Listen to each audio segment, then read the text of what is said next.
سلام دوستای عزیز، امیدوار هستم که در گوشی دنیا باشین، خوب و صحتمند باشین. یگان تا شما دوستا از ما خواهش کردین که ما قصه کنم که چطور فیلم گماشته هستند در دست ما آمده بود و همچنان که یک کم ذره درباره خودم گپ بزنم. بهتر از کل قصه را از شروع براتون بگم. قصه سال 2005 شروع شده بوده و همون وقتم بود که اصلا به من علاقه‌مندی برای سینما پیدا شده بود، مخصوصا برای سینمای افغانستان. و در این زمان هم من از فیلم گماشته خبر شده بودم که اصلا یک فیلم وجود داره. باز پدرجان من پوستر اوریجینال فیلم به من نشان داده بود. باز در وقت فهمیدم که او یک فیلم اکشن می باشه. باز تصادفاً در یک سایت به نام افغان سینما من یک تریلر فیلم گماشته دیدم و در مو تریلر معلوم شد که فیلم یعنی فیلم سینماسکوپ است. فیلم سر شادباندی مقبول شده بود، یعنی واقعا با کیفیت بوده. باز در وقت به خود میگفتم هر چی چه این فیلم باید به زودی ببینم.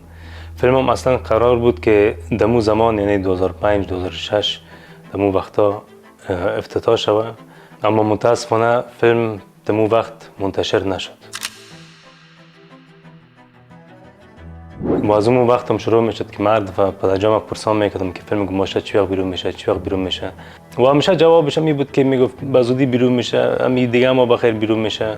اما این به زودی تقریبا 15 سال طول گرفت. هر سال منتظر بودم اما فیلم هنوزم افتتاح نشده بود. در همان مدت ما آستا در دنیای فیلم شدم. ما امرای شوتینگ فیلم های کوتاه شروع کرده بودم از سن 15 سالگی. باز بعد از یک وقفه کلان ما فیلم فینالون که یک فیلم نیم ساعته کوتاه است جور کردم. اما راستش بگم همیشه فیلم گماشته در دلم بود، همیشه در فکرم بود که فیلم چی وقت بیرون میشه. یک روز صبور طوفان که نقش کریم بازی کرده بود فیلم کوتاه خودم دیده بود. باز مرا پرسان کرد که آیا میشه که فاینال کت فیلم گماشته را بکنی. وقتی از ما پرسان کرد بر خودم سر یک افتخار بزرگ بود. با وجود من هنوز اون مونتاژ فیلم ندیده بودم که اصلا چی مشکل داره. وقتی که فیلم دیدم زود فهمیدم که مشکل در کجاست. زیاد صحنه ها که من یادم بود که در تریلر 2005 دیده بودم اصلا هیچ وجود نداشت و داستانش قوت اصلی خود از دست داده بود. پدرجانم به من از خودترکی سوژه فیلم گماشته را گفته بود. از مو داستانای خودش من کوشش کردم که فیلم امتون مونتاژ کنم که حداقل قوت اصلیش فهمیده شود. در اون زمانم انجینیر صاحب لطیف که کارگردان فیلم است متاسفانه در یک وضعیت بد قرار داشت و بسیار ناجور بود و مونتاژ فیلم به یک شخص دیگه سپرده کرده بود. همون شخص که مونتاژ میکرد به نیت خیر کار کرده بود، اما متاسفانه همین استایل مونتاژ فیلم سازگار نبود.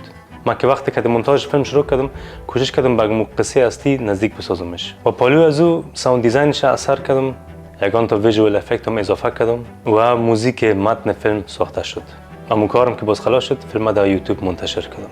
یعنی به من دوستا معلوم بود که فیلم حتما خوش مردم میاد، اما هیچ وقت فکر نمیکردم که این قدر استقبال باشه. امروز فیلم بیشتر از 70,000 بازدید داره.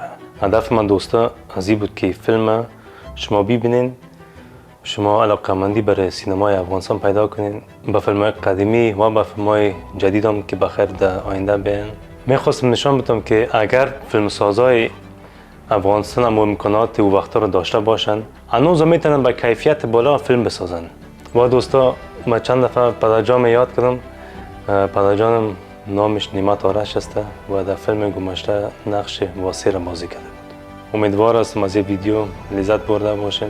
اگر میخواین بفهمین که فیلم گماشته سال 1991 تا 2005 اصلا در کجا گم بوده، کامنت کنین، لایک کنین و تا ویدیوی بعدی.